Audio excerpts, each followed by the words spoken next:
السلام علیکم دوستو، ایک نئی ویڈیو، ایک نئی سبق امیز لیسن، ایک نئی سوچ کے ساتھ میں ہوں علی رضا چشتی اور آپ دیکھ رہے ہیں اسکول جنکشن۔ الحمدللہ یہ ہماری 12ویں ایک شارٹ سٹوری ہے جس میں ہم بات کرتے ہیں مختلف ٹاپک پہ۔ آج کا جو ہمارا ٹاپک ہونے والا ہے وہ بہت ہی عمدہ ٹاپک ہے۔ آج کا ہمارا ٹاپک ہے حاضر دماغی۔ دوستو، حاضر دماغی میرے نزدیک بہت اہم چیز ہے انسان۔ دوستو، ہمیں اللہ سے حاضر دماغی کے حوالے سے دعا کرنی چاہیے کیونکہ یہ اللہ کی بہت بڑی نعمت ہوتی ہے۔ تو آج کا جو ٹاپک حاضر دماغی ہے اس حوالے سے ایک اسپیسیفک سٹوری میں آپ کے سامنے گوشوار کروں گا۔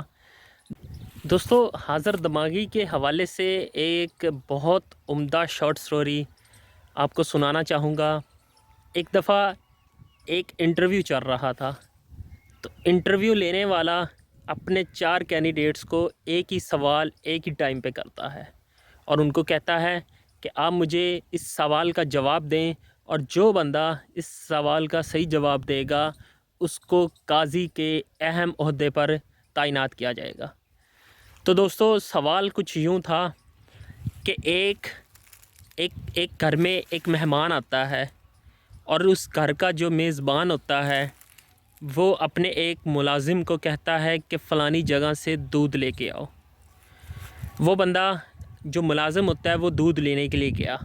اب جب وہ ایک برتن میں دودھ لے کے اس کو اپنے سر پہ رکھ کے واپس گھر کی طرف آ رہا ہوتا ہے تو کیا دیکھتا ہے، اوپر سے ایک چیل گزر رہی ہوتی ہے اس چیل کے منہ میں ایک سانپ ہوتا ہے اور اس سانپ کے منہ میں زہر ہوتا ہے۔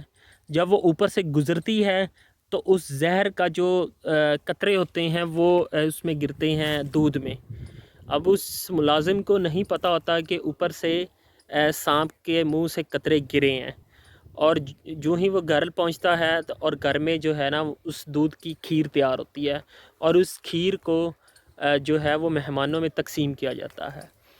اب کھیر کھانے کے بعد مہمانوں کی موت واقع ہو جاتی ہے کیونکہ اس کھیر میں زہر مکس ہو چکا تھا۔ اب یہی سوال سب میں تقسیم کیا جاتا ہے اور سب کو پوچھا جاتا ہے کہ بتائیں اس واقعے کا قصوروار کون ہے۔ سارے 2 منٹ سوچتے ہیں، پھر ایک ایک کر کے جواب دینا شروع ہوتے ہیں۔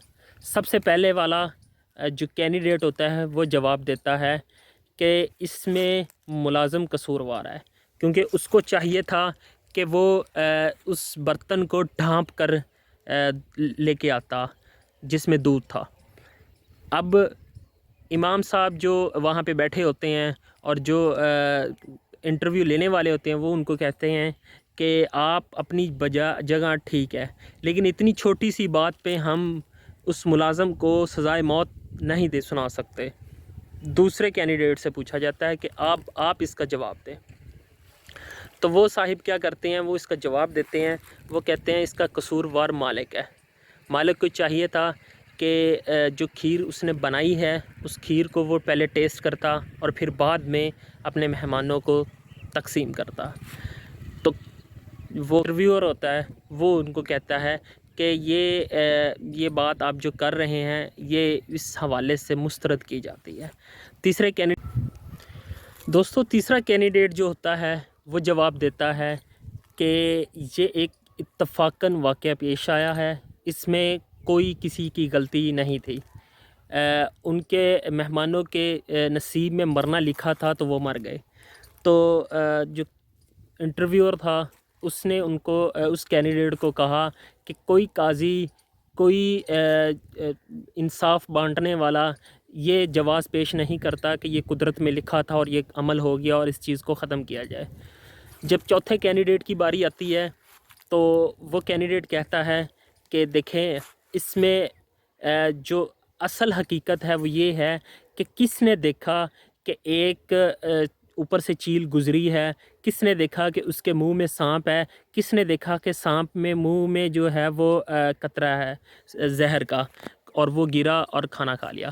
اگر تو یہ سارا کچھ ملازم نے دیکھا ہے تو پھر اس کا قصوروار ملازم ہے، اور اگر یہ سارا کچھ مالک نے دیکھا ہے تو پھر اس کا سارا قصوروار مالک ہے۔ تو لہٰذا اگر ملازم نے دیکھا ہے تو سزائے موت ملازم کو سنانی چاہیے، اور اگر مالک نے یہ سارا کچھ دیکھا ہے تو اس کی سزائے موت ملازم کو سنانی چاہیے۔ اور اگر یہ من گھڑت کہانی کسی چلتے پھرتے نے ایسے ہی سنا دی ہے تو پھر سزائے موت اس کو سنانی چاہیے۔ تو انٹرویور نے اس کو شاباش دی اور اس کو ایک اہم عہدے پر تعینات کیا گیا۔